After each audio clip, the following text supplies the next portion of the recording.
It's the end of the month and that can only mean one thing. Yes, get your notepads ready because the collection here is about to grow, and if you want to see what I've picked up in the month of April, well, you just wait until after these.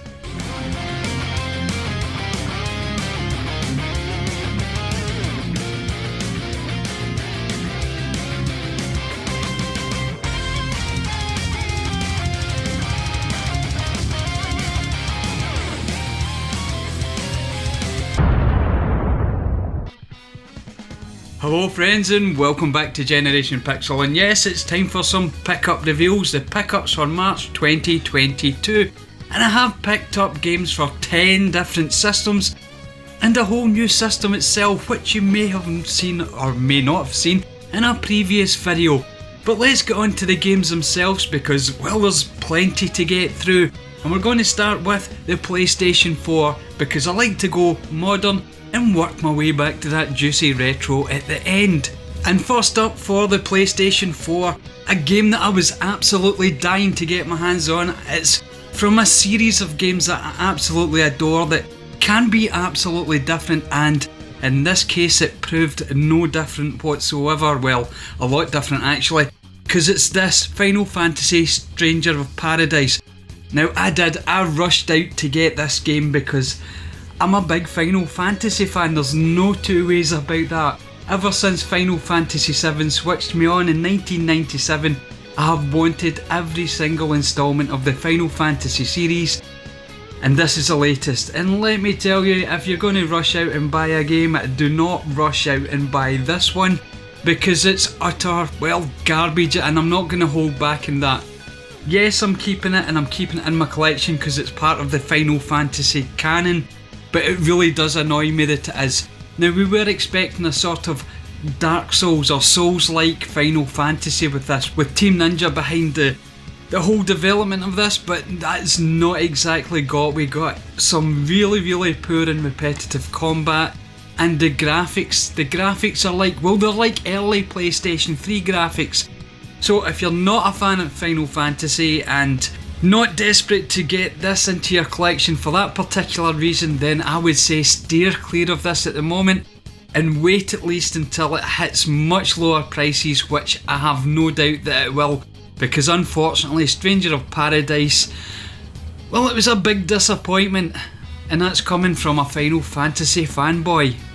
Now, the second game that I've picked up for the PlayStation 4 collection is in, well, it's sort of in the Final Fantasy universe, you could say that anyway, and I needed to pick this game up because it's part of, well, a series up there that's not complete, and it's heading that way now because I've picked up this, and that's Kingdom Hearts 3.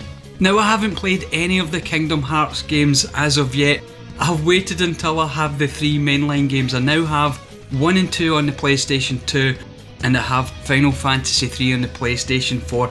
I was maybe going to pick up the remastered editions on the PlayStation 4 for them all, but I'm not going to. I'm going to play 1 and 2 on the PlayStation 2 and then move on to this one.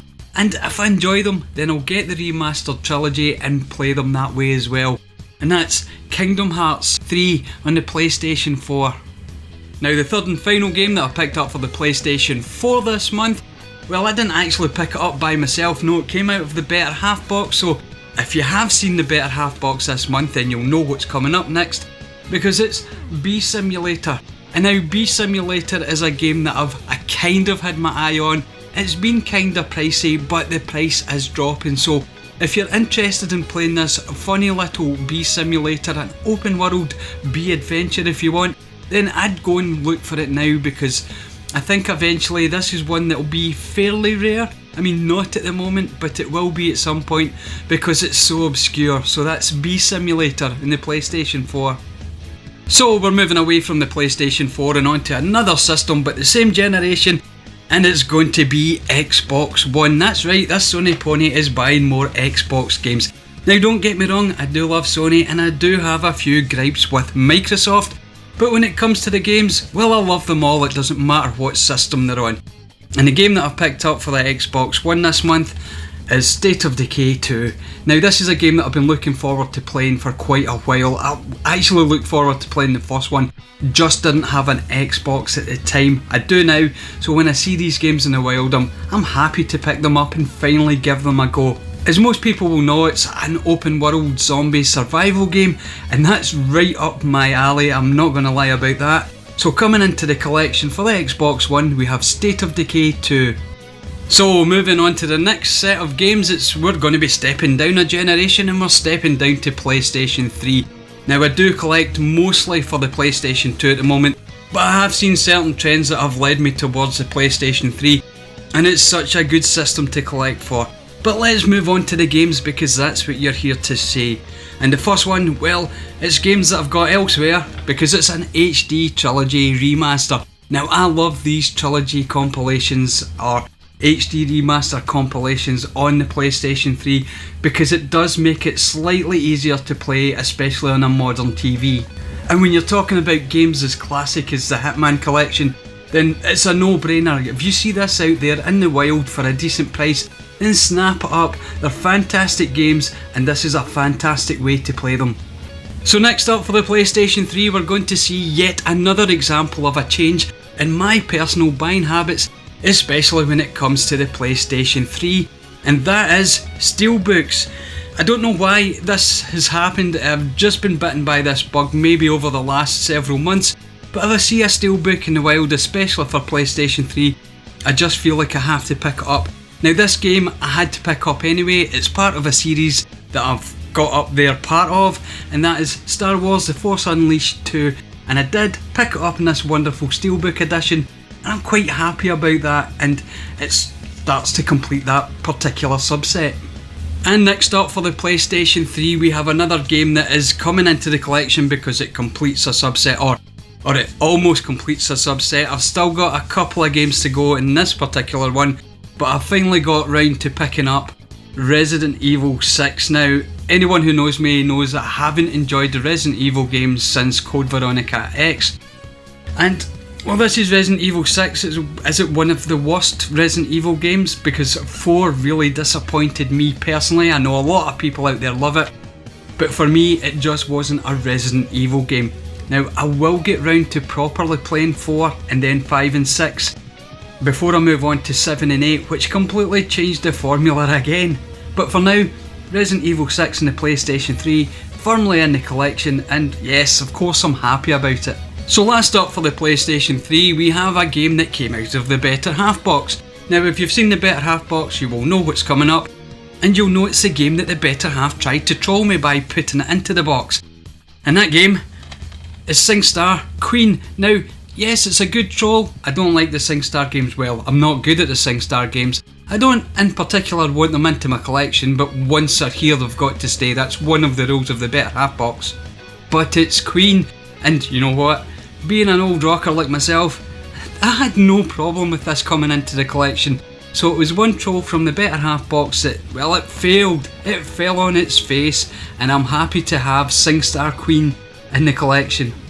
Next up, we're moving on to another system, and that system is the Nintendo DS. Now, the DS isn't a system that I will collect heavily for. There are one or two games that I do want into the collection, but there are also a style of games that I quite like in the collection as well. So I picked up this month Hotel Giants DS. Now, I know it's not everyone's cup of tea, but I do love a good simulator game like Sim Tower or Sim Hotel, and this Hotel Giants is just up my street. It's something I'll be able to sit and just while away hour after hour when I've got nothing better to do. So happy to have this strange little oddity in the collection. And again, we're going to be moving away onto another system, but staying with a handheld system, this time for the PSP, and I have picked up Midway Arcade Treasures. Now, this was a no-brainer for me. I did grow up in the 70s and 80s and I loved arcade games, and I will buy arcade ports for any machine that I've got so I can just sit and play the classic games. Now this one does have some wonderful games on it like Spy Hunter and Clax and Joust, what a fantastic game. And it was a no-brainer, so into the collection comes the Midway Arcade Treasure. So next up, and yes, another system. I did say there would be plenty of systems covered in this pickups month, And the next one came out of the Better Half box as well. It was the last game to come out of the Better Half box. So again, I'll say, if you've seen that video, you'll know what's coming up next. And it's for the Dreamcast, and it's Jet Set Radio. Now, Jet Set Radio was a fantastic pull out of that box. I had no idea that the Better Half could actually pick a game like this, let alone have the desire to put it into the Better Half box. But I'm thoroughly looking forward to getting this into the Dreamcast and playing one of the all-time classics on that machine. And of course, more than happy to have this in the collection. So next up is going to be yet another system, and it's going to be the biggest segment in this whole pickups video. So you've probably guessed, if you've watched any of my pickup videos before, what this segment's going to be. It's the mighty PlayStation 2. And first up, well, it's Sims on the PlayStation 2. Now, I didn't go and hunt this or buy it. It was part of a bundle deal that I picked up. But I don't have it in the collection, and I did thoroughly enjoy playing Sims on the PC back in the late 90s and early noughties when it came out. So you know what, I'm going to give this a try just to see how well The Sims plays on a PlayStation 2. But other than that, yeah, still happy to have it in the collection. Next up for the PlayStation 2 is a game that I found out in the wild. I found it relatively cheap, and anyone who's watched the channel or watched the channel recently will know that I'm going to start diving into bargain basement games, giving them a quick playthrough and seeing if there were, well, hidden gems or maybe polished turds. And this is an example of one of those games here, and it is Brave, the search for the spirit dancer. Now, I have no idea about this game whatsoever. This is a game that I have never played, never really seen on YouTube either. I might do some research. No, I'm not going to do any research on it. This is going to be one of the games that will go on to that series where I play a bargain basement game and see if it's worth the couple of pounds or the handful of dollars that it would cost you to buy this out in the wild. So that's Brave, the search for the spirit dancer, coming into the collection and probably to a video near you soon. Now next up's a game that I've known about that I've never owned before, and that's an important part of the collection. I want things into the collection that I've never played before, whether I know of them or don't know of them. This one, however, Smugglers Run, was quite popular back in the day. I haven't played it, but it gets decent reviews, so it's one that definitely has to be in the PlayStation 2 collection, so happy to get this boy in now. Next up for the PlayStation 2 is another game that I've never had, never played, but at least this one, the gameplay I should be familiar with, or I'm hoping I'm going to be familiar with it, and it's Pacific Warriors 2 Dogfight. Now, as I said, I haven't played this particular game, but I do love a good dogfighting game. Back in the mid-90s, I played Red Baron. Now there's a game that I've put so many hours into that I don't want to think about it. But Pacific Warriors 2 Dogfight, surely it's going to be similar, but maybe slightly better graphically. I would hope so. The jump between, you know, early to mid-90s PC gaming to PlayStation 2 gaming, but I don't know yet. It is one that I'm looking forward to playing because I do love a good dogfight simulator. Now next up is another one of those bargain bin games that I've picked up to make a video about to see whether it deserves to be in the bargain bin or it deserves to be in your collection, and that game is Mashed. Now I have no idea what Mashed is other than what I can see on the case, and all that seems to tell me is it's some sort of racing combat game. Now everybody loves a good racing combat game. If they didn't, then things like Mario Kart would never have taken off in the first place. This one, however, I have no idea about, but it will be in a video soon. And exactly the same as the last one, this is another bargain bin game that I picked up, and I will make a video about it. And the reason I picked this one up is, well, it was the artwork, and this one is Freak Out. Now I have no idea about this game whatsoever. I have read on the back that it's something to do with 13 demons and 13 sisters, but that's as far as I can let you know. So we're going to have to watch that video when I make it to find out whether Freak Out is, well, a bargain bin game or a game that should be in your collection. I'm kinda hoping this one should be in the collection. So the next game that I picked up for the PlayStation 2 was one that I picked up purely because of the box art. Yep, box art has been selling us games since the 1980s and it's still doing it today. Probably not as well as it did in the 80s and 90s. And this game was from the 2000s, and that's Hunter the Reckoning Wayward. Now I know nothing about this, but this artwork here for some reason just screamed Gauntlet to me. It was the selection of characters on the front, cast my mind back to those hazy days of playing Gauntlet where you would select whatever character you were playing, and that's just what this artwork invoked for me anyway. Now I don't know anything about it, haven't played it yet, and I'm not going to delve too deeply into it until I do play it. I don't like a lot of preconceptions going into a game, because sometimes it's nice just going in there fresh and finding out what a game's all about. So Hunter the Reckoning Wayward going into the collection. Now next up is another sort of subset of games that I like to collect. Now everyone out there who's seen my videos before knows I like nothing more than a bad game, and usually a licensed game, because licensed games do tend to be bad. And the first licensed game that I picked up for the PlayStation 2 this month is The Mummy, but from the animated series. Now I haven't played the Mummy movie games either, so I've decided to go in with the animated one first, on the off chance that the animated series game is probably going to be slightly better than any of the games that was licensed to the movie. I don't know because I haven't played them, but I'm quite happy to have this quirky little title, The Mummy, the animated series, in the collection. And the next game is the second and last licensed game that I've picked up for the collection, and this one is Minority Report, Everybody Runs. Now this is nothing to do with the movie as far as I can tell, it's just purely to do with the license of the movie, so it might not be too bad. There's no images of Tom Cruise here, which is sometimes a good thing. I mean, unless you go back to the 80s when the boy could act. But here we have Minority Report, Everybody Runs on the PlayStation 2, and let's hope it's not a bad licensed game. But if it is, you know what, I'll have fun with it anyway.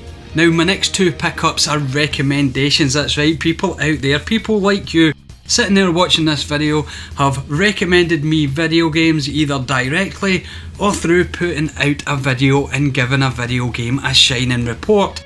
And the next two, as I said, are games from that category, and the first one was recommended by Easygoing Gaming, and I wonder if Spartan Total Warrior will live up to the hype that he put into that video. Now I do trust Easygoing Gaming, and if you haven't checked him out, there will be a link in the description to him, and of course I will pop up his visage somewhere in this screen, trust me on that.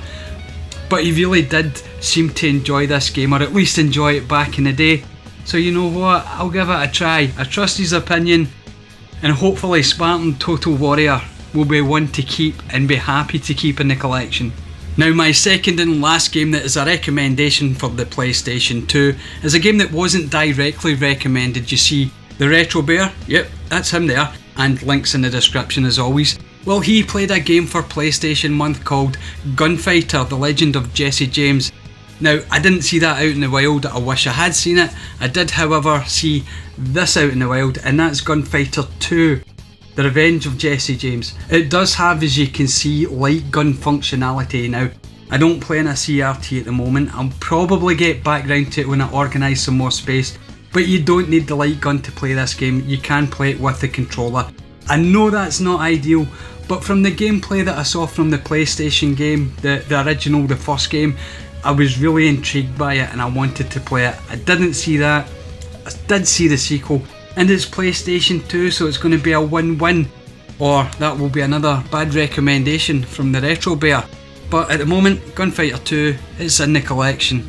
So the last few games for the PlayStation 2 are all games that are part of a series. So as a collector, and most of you out there who are collectors will know, once you've got one game in a series, you tend to want the rest of the games in the series, and that's what these games are. And I'm going to start with Burnout Dominator on the PlayStation 2. I do have Burnout 1, 2 and 3 up there, so this one will slot nicely into that collection and help me complete that PlayStation 2 subset or PlayStation 2 series of the Burnout games. And of course I couldn't pick up Dominator without also picking up Revenge, and this I believe does complete the Burnout series on the PlayStation 2. I do believe there's a triple pack with 1, 2 and 3 or something like that on it. I don't need that, I'm not that finicky a collector. I have Burnout, Revenge, Dominator and 1, 2, 3 up there, and that's me. I can put the Burnout series to bed on the PlayStation 2. Now the next game that's coming in, because it's part of a series, is a game that I thought I would have had in there already, but I didn't. I did have the first one, and now I've got the second, and that's Destroy All Humans 2. These games are such fun. I can heartily recommend anyone who hasn't played them to go out there, pick this up, because they're not expensive, certainly not at the moment, and you can also pick up the remasters for modern consoles. So don't think you have to have a PlayStation 2 hooked up and ready to go to play these games. And I do heartily recommend, if you get an opportunity to play the Destroy All Human games, get out there and play it. So that's Destroy All Humans 2, now in the collection. So the penultimate game that I picked up, because it's part of a series that I need to complete, because that's what we need to do sometimes, is, well, it's a bit of a maybe triple hitter here, and I'll explain that as I go along, because the game I've got is Resident Evil 4 on the PlayStation 2, the Collector's Tin Edition. Now this is a wonderful looking Collector's Edition. I do love it thoroughly. It's just a game that I don't like. I think the game's bad. I will explain that. Just to put everyone's mind at rest. Because for me, going from Resident Evil 1, 2, 3 and Code Veronica X, which had tank controls, but was fine, going to a game that had tank controls but over the shoulder, it didn't quite work. It didn't quite work for me. I felt like I was trying to guide my drunk friend through a dark forest at night while I was still drunk, and that's the best way I can describe how I found control in this game. Now I do need that up there to complete the Resident Evil set, as most people who collect video games will complete the Resident Evil set, and I do have this on the Wii, which I've been told is a much better way to play the game, so I will give that a go at some point. And I've got it up there for the PlayStation 4 as well, which controlled just like this, and that's infuriating. But anyway, Resident Evil 4, PlayStation 2, Collector's Edition tin. I'm very happy to have this in the collection, even if it's just an ornament for me. Now the last game for the PlayStation 2 is, yes, a collection game that I need in there because it's part of a series, and this is one that I'm super excited to have back into the collection for the first time in a long time, because back in the day we got rid of collections and then we recollected and get rid of collections, but this is the forever collection now, and this game is coming back into its forever home, and that is Silent Hill 2. And what a game this is. Silent Hill is still one of my favourite survival horror games of all time, and Silent Hill 2 didn't let me down either. Haven't had it in the collection for quite a while. They're kinda hard sometimes to find in decent condition. This one's it's in nice condition considering we're talking the cardboard box that this one came in, and everything is inside there, every piece of paperwork you would want. It's a lovely little piece, and I'm so happy to have it in the collection. And if Mark Geordie Slasher Gaming is watching this, don't worry, there is a protective plastic covering coming for this game. Thanks for the heads up on that. And Silent Hill 2 is now in the collection again. Now only 3 more games to go. Yes, we're nearly at the end, and it's 3 different systems. And the first one is for the PlayStation, and it's Driver. Now Driver's such a good game, but really tough. I don't know how many of you out there have played Driver before, but the beginning of this game where you have to pass a series of tests to be allowed to drive the car, and I'm not talking Gran Turismo type driving tests, I'm talking about doing 180s or quick brakes or handbrake turns in this parking garage. It's just absolutely mental. Drove me nuts back when I first played it, but once you get to grips with it, such a solid game. Now this was extremely cheap. It probably is extremely cheap out in the wild, and I don't know why, because it's a great little game, but I just had to pick it up. So that's Driver coming back into the collection. Now the second last game is for another system, as I said, and it's for the Mega Drive. Now I'm not going to be collecting heavily for the Mega Drive. I just want certain nostalgic games in, or certain important titles, or at least important to me titles. And the game that I found out in the wild that I was so happy to get my hands on and complete is Tasmania. Now this game it's a lovely looking little game. It can be very frustrating at times, but it's one that I played when I first had a Mega Drive. It gives me a lot of fond nostalgic feels when I just look at that box art, and even when I play the game, despite how frustrating it can be at times, it's such a wonderful thing to have. And Taz was an icon back then as well. You've got to remember that. he wasn't just a bit part like he was when he first was introduced to the Warner Brother cartoons. This boy here, he was an absolute ledge, and he still is. So that's Tasmania back in the collection. So the last game pick up for this month is the oldest game that I've picked up. Now, I have shown this game off on YouTube already, on other people's channels, and of course on social media, to anyone who will care to look at it, because I just love the fact that I've finally picked this game up for the first time. Now that game is for the ZX Spectrum, and it's A Day in a Life. Now, A Day in a Life is not a game that you're probably likely to know if you're watching this video, unless you are a kid of the 70s and 80s, were deeply into the ZX Spectrum or the 8-bit microcomputers of the time, because this is for the ZX Spectrum. Such a wonderful system, the first home system that I ever had, and one that is close to, well, it's close to my heart, let's just put it that way. A Day in the Life is simply that. Sir Clive Sinclair is pictured here. Now, he is the creator, the genius behind the ZX Spectrum, and of course the ZX81 and the ZX80, the calculators, the watches, and the C5 electric vehicles, and so much more besides that. But this wonderful chap here, Sir Clive Sinclair, God rest his soul, was such an influential character back when I was growing up, at least, and for a lot of people who watch this video, probably for them too. And this little game was made in, I believe, 1986, and it was sort of a tribute to him, and all you have to do in the game is move from screen to screen with Sir Clive, taking him from his home to his commute to work and back again. It's as simple as that. It's a simple little nonsense game that was put out to pay tribute to the creator of the ZX Spectrum, and what a wonderful little thing to have in the collection. And the very last pickup isn't a game as such, although it does have the capability to play thousands of games. Now, I have shown this item off on its own dedicated video, a small unboxing and a quick look, but this is a pickups video, and anyone who hasn't watched that might want to know that I picked up the A500 Money. Now, anyone who doesn't know what it is, it's another micro console, much like the classic Mini NES and SNES, the PlayStation Mini and so on, but this one here emulates the look of an Amiga 500, a 16-bit microcomputer from back in the day, a system that I didn't have a great deal of, well, nostalgia for, because I moved on quickly from the 8-bits into the console world thanks to the Mega Drive and a certain Sonic the Hedgehog. But this here does play a lot of games from that era, games that I'm aware of and games that I still love to play today. Wonderful piece of kit. If you want to see more about this, then you can either check out my unboxing and quick look, or there's so many channels out there talking about this wonderful little thing at the moment. But that was the last pickup for the month of April. Now, if you want to talk about any of the things that you've seen today, then please drop that down in the comments, because the interaction between you and me is what makes YouTube special for me.